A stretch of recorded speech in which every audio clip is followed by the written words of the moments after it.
अंग्रेज़ों के भारत आगमन को देखेंगे। अगर आपने इस चैनल को सब्सक्राइब नहीं किया है तो सब्सक्राइब करें। आपको जो है इस तरह के वीडियो मिलते रहेंगे। और अगर आपको समझ नहीं आ रहा है, पसंद नहीं आ रहा है तो डिसलाइक ज़रूर कीजिए। अगर पसंद आ रहा है, समझ में आ रहा है तो लाइक कीजिए। अगर सब्सक्राइब नहीं किया तो सब्सक्राइब भी कीजिए। चलिए आगे देखते हैं अंग्रेज़ों का भारत आगमन के बारे में। पुर्तगाली का जो है जब भारत में वो आया तो उसकी जो है समृद्धि में बहुत ही अभूतपूर्व वृद्धि हुई। इसी को ही देख करके डच आया और डच के बाद जो है अंग्रेज़ आकृष्ट हुआ था। 1778 ईस्वी में सर फ्रांसिस ड्रेक नामक एक अंग्रेज़ नाविक था, डाकू भी कह सकते हैं, समुद्री डाकू की समुद्र में जो नाव आ जाए उसको वह लूटता था।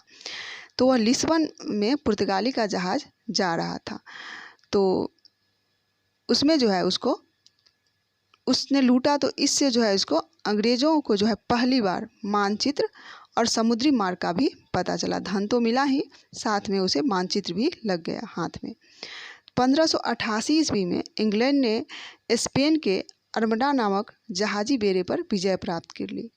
उस समय इंग्लैंड में जो है रानी एलिजाबेथ का शासन था। किसका शासन था? एलिजाबेथ का।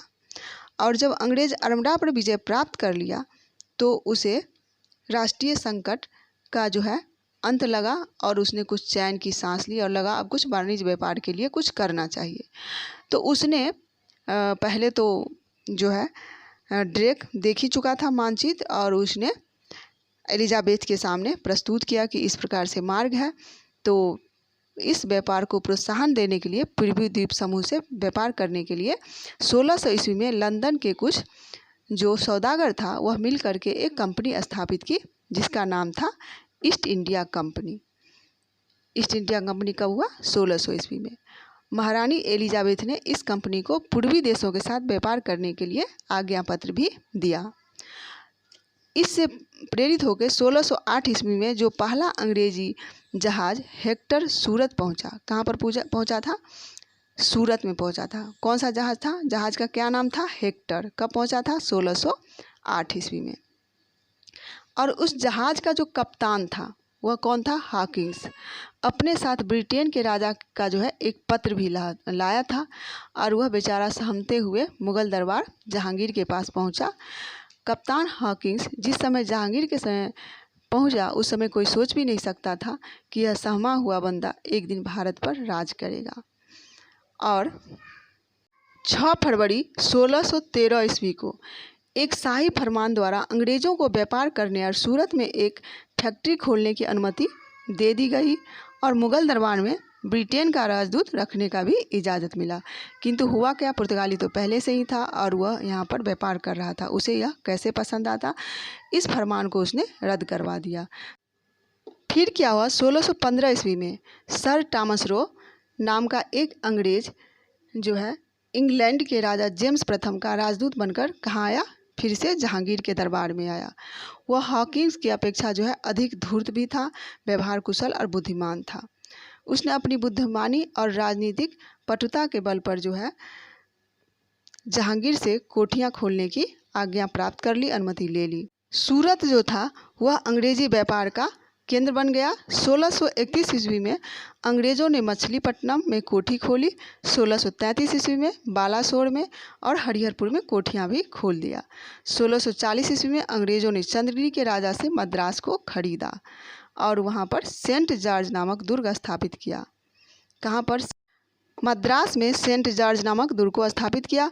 1651 ईस्वी में हुगली में एक फैक्ट्री भी स्थापित की जहां आज कलकत्ता नगर बसा हुआ है।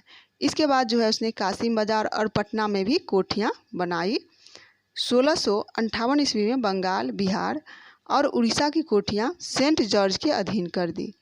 कहां पर? सेंट जॉर्ज कहाँ था? मद्रास में। 1661 ईस्वी में इंग्लैंड के राजा चार्ल्स द्वितीय का विवाह पुर्तगाल की राजकुमारी के साथ हुआ। चार्ल्स को जो है दहेज के रूप में बम्बई मिला और 1668 ईस्वी में चार्ल्स ने बम्बई को केवल 10 पाउंड वार्षिक लेकर जो है ईस्ट इंडिया कंपनी को दे दिया। इस तरह जो है अंग्रेज़ों ने अपना पांव भारत में जमा लिया।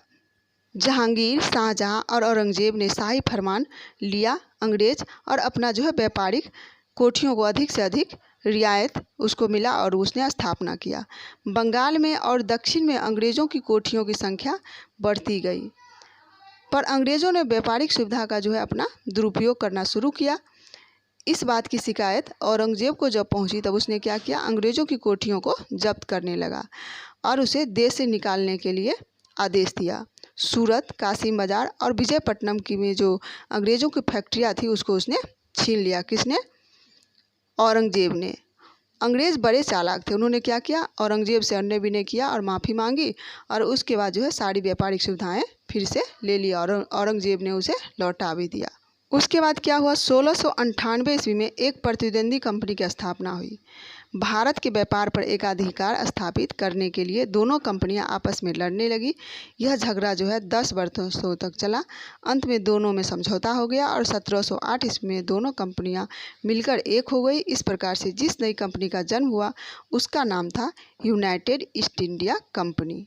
इस प्रकार से अंग्रेज़ों का आगमन को आपने देखा। अंग्रेज़ों जो है सबसे पहले सूरत में 1608 ईस्वी में अपनी पहली व्यापारिक कोठी को खोली थी और 1611 ईस्वी में कहाँ पर, मछलीपट्टनम में दक्षिण भारत में पहली व्यापारिक कोठी खोली।